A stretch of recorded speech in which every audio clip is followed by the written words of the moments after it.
इथे एका पॅनमध्ये मी 1 कप पाणी घालून घेतले। त्यामध्ये थोडंसं मीठ घालायचं आहे आपल्याला आणि 2 चमचे तेल घालायचं आहे आणि हे आता व्यवस्थित आपल्याला उकळवून घ्यायचं आहे। छान उकळी फुटली आहे ह्याला। आता यामध्ये 1 कप आपण तांदळाचं पीठ घालून घेऊया आणि ह्याला छान एकत्र करून घेऊया आणि आता आपण उकड काढून घेणार आहोत। ह्याच्यावर झाकण ठेवायचं आहे आपल्याला आणि 5 मिनिटं ह्याला वाफवून घ्यायचं आहे। त्यानंतर गॅस बंद करायचा आहे आणि ह्याला थंड होण्यासाठी ठेवून द्यायचं आहे।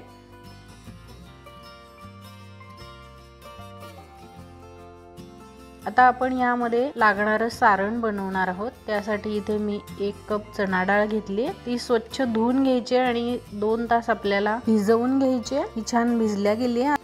आता या डाळीला आपण मिक्सरच्या भांड्यात काढून घेऊया। त्यामध्ये 2 पाकळ्या लसणाच्या, 2 हिरव्या मिरच्या, कढीपत्त्याची पानं,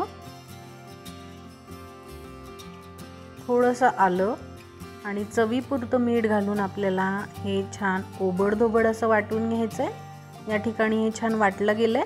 हे आता एका भांड्यामध्ये काढून घेऊया आणि यामध्ये आता आपल्याला बारीक कापून घेतलेली थोडीशी शिमला मिरची घालायची आहे, किसलेलं गाजर, कापून घेतलेली कोथिंबीर आणि हे आता सगळं व्यवस्थित एकत्र करून घ्यायचं आहे आणि आपलं स्टफिंग तयार झालं आहे। याला बाजूला ठेवून देऊया। आता ही तांदळाची उकड थोडीशी गार झाली आहे। त्यामध्ये चिली फ्लेक्स घालूया आणि एका परातीत काढून घेऊया आणि ह्याला आता छान आपल्याला मळून घ्यायचं आहे। कोरडं वाटलं तर आपल्याला थोडासा पाण्याचा हात लावायचा आहे आणि मऊसर असं हे छान आपल्याला मळून घ्यायचं आहे।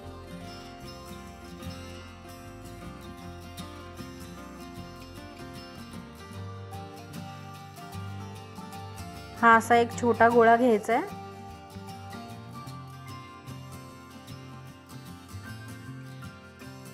आणि इथे प्लास्टिकच्या बॅगवर असा ठेवून घ्यायचा आहे आणि त्यावरून प्लास्टिक कव्हर करून हे आपल्याला अशा पद्धतीने लाटून घ्यायचं आहे।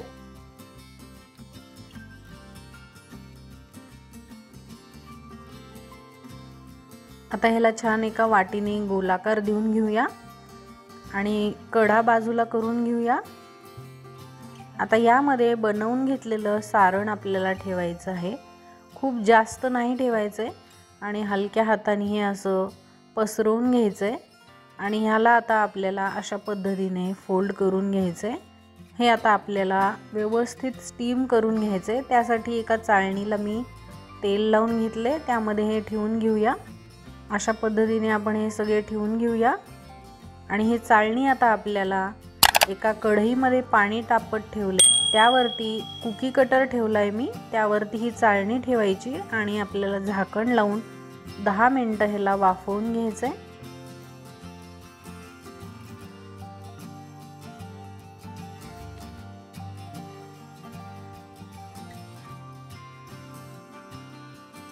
दहा मिनिटं झाली आहेत, मस्त वाफला गेले। हे आता काढून घेऊया।